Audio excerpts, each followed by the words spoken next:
There is a story told about Alexander the Great that still unsettles people centuries later.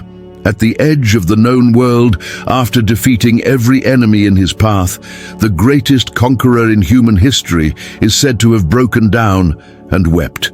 Not out of fear, not out of regret, but because there were no more worlds left to conquer.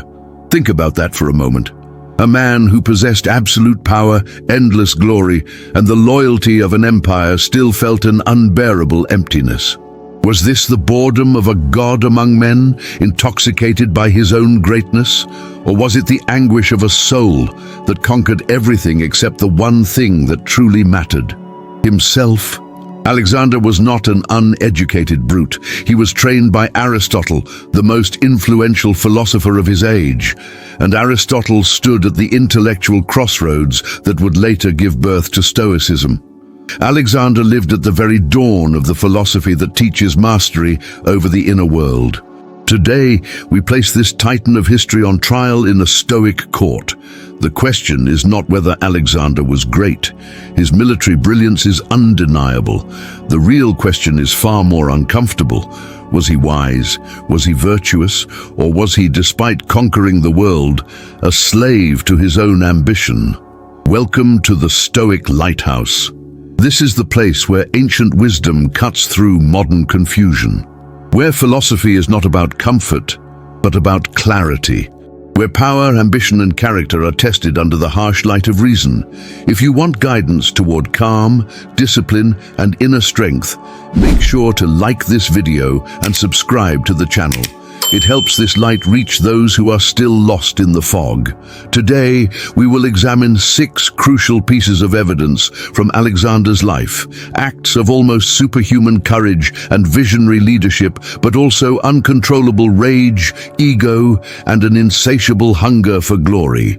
By the end, we will deliver a final verdict on the true philosophical legacy of the man who conquered the world, but may have failed to conquer himself. Number 1. Courage at the front line, virtue under fire. The first piece of evidence presented in Alexander's defense is the most visible, the most legendary, and the hardest to dismiss. His almost superhuman courage. In an era when generals commanded safely from the rear, Alexander fought at the very front. He was the first to charge and the last to retreat. His men did not follow orders shouted from afar. They followed a body moving straight into danger. His life was a continuous chain of near-suicidal acts of bravery. At the Battle of Gaugamela, facing a Persian army that vastly outnumbered his own, Alexander personally led the cavalry charge that shattered the enemy's center and sent King Darius fleeing. This single decision collapsed an empire. Later in India, during the siege of the Malian city, Alexander climbed the enemy walls himself. When his soldiers hesitated behind him, he leapt alone into the city, surrounded by enemies on all sides. For long moments, the greatest general on earth stood isolated, fighting desperately until reinforcements broke through. He was gravely wounded and nearly died.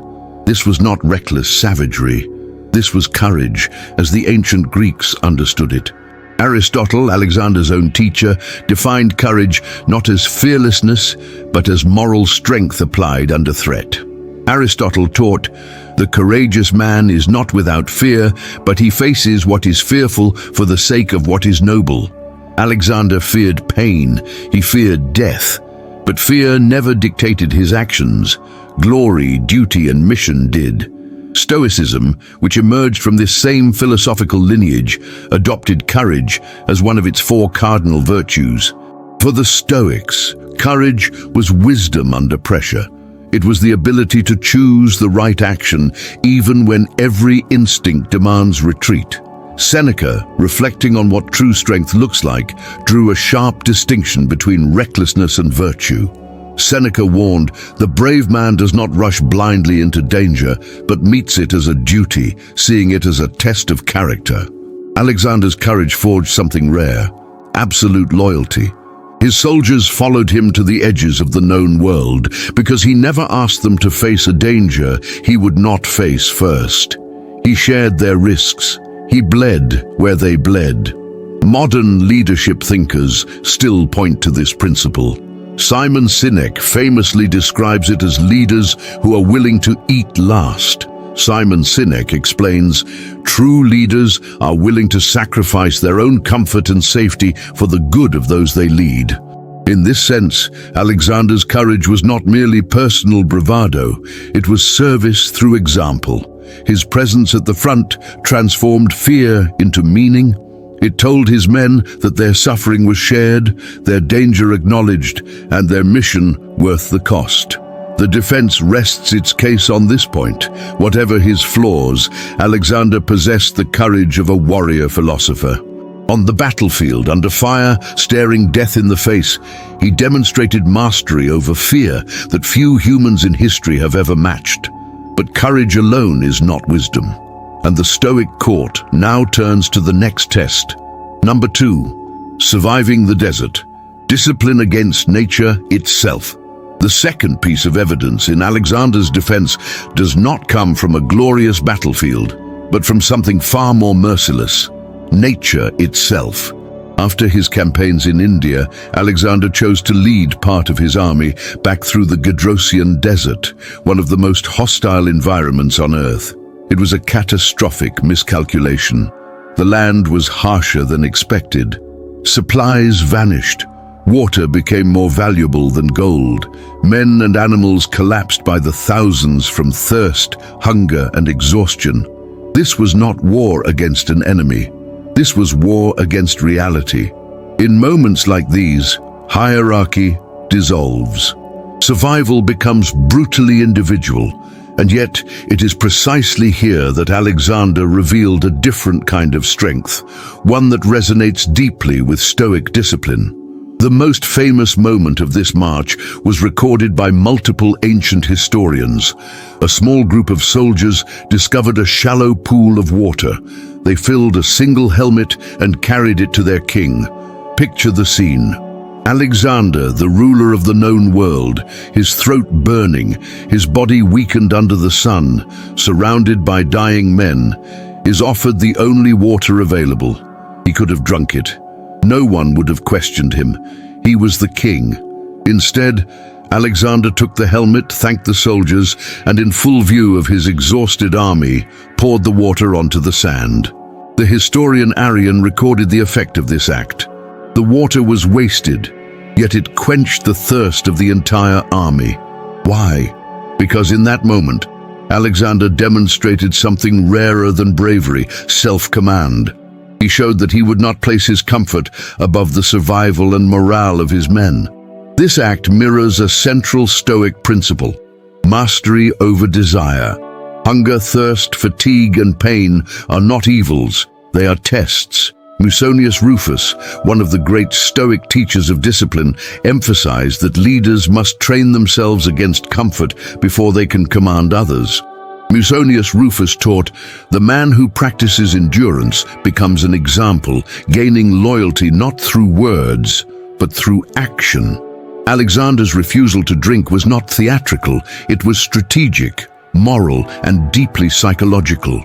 By sharing deprivation, he transformed despair into resolve. Each soldier thought the same thing: if the king can endure this, so can I. This is Stoic leadership in action, not domination, but solidarity, not indulgence, but restraint, not privilege, but responsibility. In the face of starvation and death, Alexander proved that he could govern his impulses even when the body screamed for relief. For a moment, the conqueror of nations also conquered himself. The defense points to this episode as powerful evidence. Beneath the ambition and glory, there existed a man capable of discipline, empathy, and self-denial. A man who understood that leadership begins with mastery over one's own desires. But discipline under pressure is only one part of the Stoic test. The court now turns to a more ambitious question: Alexander's vision of the world itself. Number 3, the dream of one world, a glimpse of Stoic Sympatheia. The third piece of evidence in Alexander's defense moves beyond courage and discipline. It reaches into something far more ambitious: his vision of humanity itself. Alexander did not see conquest purely as destruction. In many ways, he saw it as unification. Unlike rulers who crushed foreign cultures and ruled through contempt, Alexander showed a striking willingness to engage with the customs, traditions, and people of the lands he conquered, especially Persia. This was not weakness, it was revolutionary. He incorporated Persian soldiers into his army. He trained young Persian nobles in Macedonian warfare. He adopted Persian dress and court rituals. And in one of the most controversial acts of his reign, he organized the mass weddings at Susa, encouraging thousands of Macedonian officers to marry Persian women, while he himself took a Persian bride. To many of his generals, this was betrayal. To Alexander, it was the future. He was attempting something no conqueror before him had dared to imagine, a single ruling class drawn from both East and West, a shared identity that transcended tribe, language, and blood. Through a Stoic lens, this vision echoes the concept of Sympatheia. Sympatheia is the idea that all human beings are part of one interconnected whole, bound together by the logos that governs the cosmos. The Stoic sage is not defined by city or nation, but by reason. He is, above all, a citizen of the world.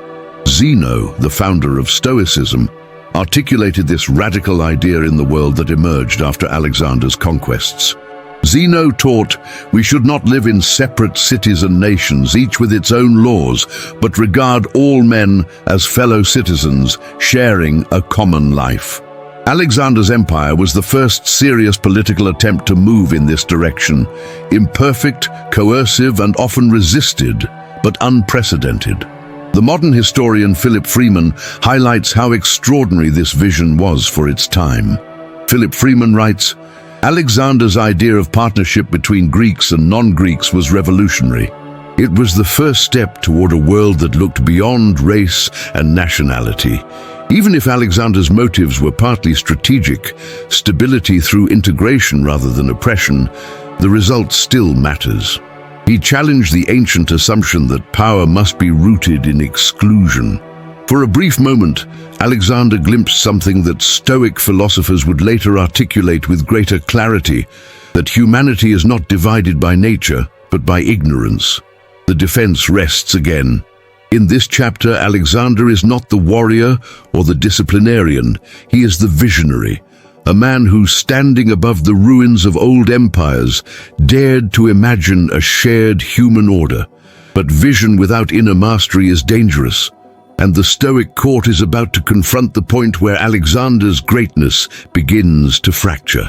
Number 4. The rage of a drunken god, enslaved by the passions. The prosecution now takes the floor, and the first charge against Alexander's Stoic character comes from the darkest and most revealing episode of his life. Not a battlefield, not an enemy, but a drunken night among friends. In 328 BC, during the campaign in Central Asia, Alexander attended a banquet marked by heavy drinking. As the wine flowed, so did criticism. Clitus the Black, one of Alexander's oldest generals, and the man who had once saved his life at the Battle of the Granicus, began to speak openly. He condemned Alexander's growing adoption of Persian customs. He compared him unfavorably to his father, Philip of Macedon, and he challenged the myth that Alexander was something more than human. The words struck Alexander's ego like a blade. The argument escalated, reason collapsed, and in a moment of blind, drunken fury, Alexander seized a spear and hurled it straight into Clitus's body, killing him instantly. The conqueror of empires had just murdered his closest friend. What followed was not Stoic calm, but psychological collapse. Alexander was immediately consumed by horror and remorse. He screamed Clitus's name. He tried to take his own life. He refused food and water for days, spiraling into despair until his officers physically restrained him. This episode is devastating to any claim of Stoic mastery. It is the purest expression of pathos, the irrational passions that Stoicism exists to restrain. Rage, wounded pride, intoxication, and unchecked impulse fused into irreversible violence. Seneca, who later wrote the definitive Stoic analysis of anger, described this exact danger. Seneca warned, "No plague has cost the human race more than anger. It disregards reason, ignites over trivial causes, and knows no bounds." Alexander's anger was not strength, it was slavery. The Stoic ideal of apatheia does not mean emotional numbness, it means freedom from emotional domination. A Stoic examines criticism rationally. If it is true, he corrects himself. If it is false, he discards it. Violence is never an option. Ryan Holiday, reflecting on this Stoic principle in modern terms, draws the line clearly. Ryan Holiday explains, "Real power is not the ability to unleash destruction. It is the ability to pause, to choose, to control the space between stimulus and response." In that fatal moment, Alexander had no pause, no space, no choice. He became pure reaction. His remorse afterward, though sincere, does not redeem the act. Regret after surrendering control is not wisdom. It is evidence that control was never there. On the battlefield, Alexander mastered fear. But inside his own tent, fueled by wine and wounded pride, he was conquered by himself. The prosecution submits this charge as decisive proof. A man ruled by rage cannot claim to rule his own soul. And worse still, this was not an isolated failure. It was a warning of what happens when ambition and ego are left without restraint. Number 5, no more worlds to conquer. When ambition becomes a disease. The prosecution now presents its second charge, rooted in the very image that opened this trial. Alexander, the greatest conqueror in history, standing at the edge of the known world, overcome with tears because there was nothing left to conquer. Through a Stoic lens, this is not a scene of divine greatness. It is a clinical diagnosis. This is what happens when ambition turns into addiction. For the Stoics, the goal of life is internal: virtue, tranquility, self-sufficiency. Alexander's life moved in the opposite direction. His sense of worth depended entirely on external expansion. More land, more glory, more domination. Every victory was immediately hollow. Each conquest demanded another. Satisfaction was never reached, only postponed. He dragged an exhausted army across mountains, rivers, and deserts long after any strategic necessity had vanished. The march into India was not driven by reason. It was driven by compulsion. And it ended only when his own soldiers mutinied, refusing to carry his ambition any further. This is a catastrophic violation of the Stoic dichotomy of control. Epictetus, the former slave who understood freedom better than kings, would have recognized Alexander as one of the most enslaved men who ever lived. Epictetus taught, "Freedom is secured not by fulfilling our desires, but by eliminating them. For it is desire that makes us the servants of circumstance." Alexander was a servant to conquest. His peace depended on victory. His identity required expansion. His inner state was hostage to the next horizon. The famous tears, then, are not poetic. They are inevitable. A man who bases meaning on endless acquisition must eventually collide with finitude. The world runs out before desire does. Long before Stoicism, Socrates warned about this trap. Plato recounts how Socrates compared the undisciplined soul to a vessel that can never be filled. Socrates described it as a leaky jar, doomed to be filled forever, yet never satisfied. Alexander's soul was a jar without a bottom. No empire was large enough, no glory sufficient, no victory final. Modern psychology echoes this ancient insight. Barry Schwartz, in his work on the paradox of choice, shows how the pursuit of more correlates not with fulfillment, but with anxiety and regret. Barry Schwartz argues, the maximizer, the person who always seeks the best, ends up less satisfied than the one who accepts what is enough. Alexander was the ultimate maximizer. He did not want a great empire. He wanted all of them. He did not seek excellence. He sought infinity. And infinity is not a human burden we can carry. The Stoic verdict on this charge is severe but clear. Ambition untethered from inner discipline does not elevate the soul. It corrodes it. Alexander conquered the world, but because he never learned to limit his desires, the world conquered him. Number 6, the son of Zeus-Ammon, Hubris and the death of humility. The final charge presented by the prosecution strikes at the core of Greek tragedy itself. Not anger, not ambition, but hubris. After conquering Egypt, Alexander undertook a dangerous journey across the desert to the Oracle of Siwa, a remote sanctuary dedicated to the god Ammon, whom the Greeks associated with Zeus. There, the high priest greeted him not as the son of Philip of Macedon, but as the son of Zeus-Ammon himself. Whether this was political calculation or sincere belief no longer matters. What matters is what Alexander did with it. From that moment on, he increasingly presented himself as divine. He encouraged the title. He demanded proskinesis, the act of ritual prostration before him, even from Greeks and Macedonians, a gesture traditionally reserved for gods alone. This was not symbolic leadership. This was the collapse of humility. For the Stoics, humility is not weakness. It is accuracy. It is the clear-eyed recognition of one's place within the cosmos. Power is temporary. Flesh is fragile. Death is guaranteed. Marcus Aurelios, ruling an empire far larger and more stable than Alexander's, practiced this discipline relentlessly. Marcus Aurelios reflected, Alexander the Great and his mule driver were brought to the same end by death. Both were dissolved into the same elements of the universe. This was not an insult to Alexander. It was a reminder to himself. Alexander never made that reminder. Instead of using power to shrink his ego, power inflated it. He stopped seeing criticism as guidance and began seeing it as sacrilege. Disagreement became betrayal. Advice became insult. Epictetus warned precisely against this state of mind. Epictetus taught, "It is impossible for a man to learn what he thinks he already knows.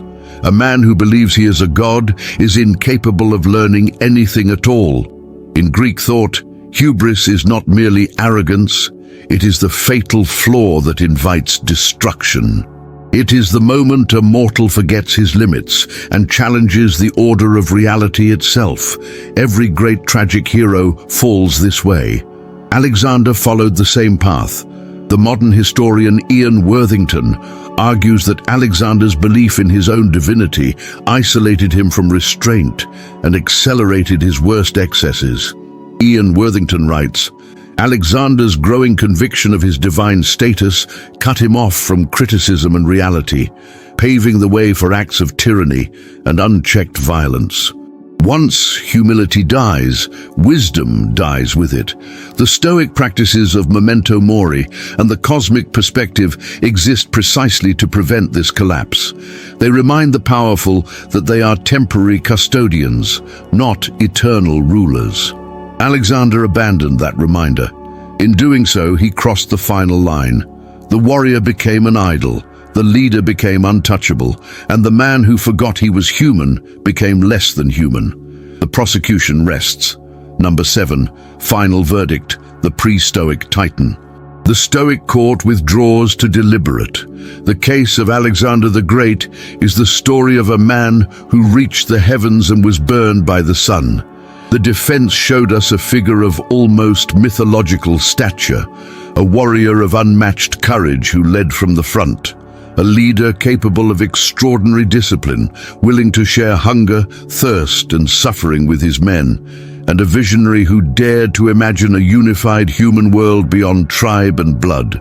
The prosecution revealed the shadow behind the legend, a man ruled by explosive rage and crushing remorse, a conqueror enslaved by endless ambition, and finally a mortal who committed the ultimate Greek sin by believing himself divine. So what is the verdict? Was Alexander the Great a Stoic? The answer is a decisive no. But this no teaches us more about Stoicism than many examples of virtue ever could. Alexander was not a Stoic, he was something older, something more primitive and more dangerous. He was a pre-Stoic titan. He embodied the heroic ideal of the ancient world. Action over reflection, glory over restraint, passion over reason. He possessed Homeric virtues like courage and leadership, but lacked the philosophical virtues that later thinkers identified as the true good: wisdom, temperance, justice, and self-mastery. In a profound irony, Stoicism emerged as a response to the very world Alexander created. After his death, his empire fractured into chaos. Power shifted overnight. Fortunes rose and collapsed without warning. In that unstable world, Zeno founded a philosophy that declared a radical truth. The only conquest that cannot be taken from you is the conquest of yourself. Seneca understood this tragedy clearly when reflecting on Alexander's life. Seneca observed, "How miserable was the man who, after conquering everything from Greece to India, still felt poor. He conquered kingdoms, but was conquered by his own greed." Alexander is the thesis, Stoicism is the antithesis. He demonstrates on a global scale what happens when courage and discipline are not guided by inner wisdom, when ambition runs faster than character, when power grows while self-knowledge remains undeveloped. The final verdict is clear. Alexander the Great was not a Stoic sage. He was the reason Stoicism became necessary. His life draws the sharpest possible line between greatness and wisdom, between ruling the world and ruling oneself. Alexander the Great reached the furthest edges of the world and found silence waiting for him. No enemy left to defeat, no land left to claim, no victory capable of quieting his mind, and that is the lesson his life leaves behind. Stoicism does not condemn greatness. It questions its direction. Power, ambition, intelligence, and courage are not virtues by themselves. In the wrong hands, they amplify chaos. In an undisciplined mind, they accelerate collapse. Without inner order, outer success becomes a louder form of emptiness. The Stoics taught that life is not a competition for domination, but a discipline of alignment. To live according to reason, to desire little, to master what is within your control and release what is not.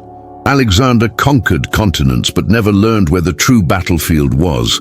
That battlefield exists in every human being. It is the space between impulse and action, between ego and humility, between craving and enough, and it never runs out of territory. Now we want to hear your verdict. After weighing both the defense and the prosecution, how do you see Alexander the Great?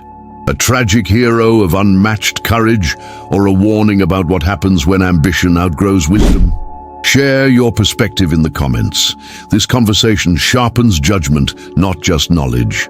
If this analysis challenged the way you think about power, success, and greatness, support the channel by liking the video and sharing it with someone who loves history and philosophy.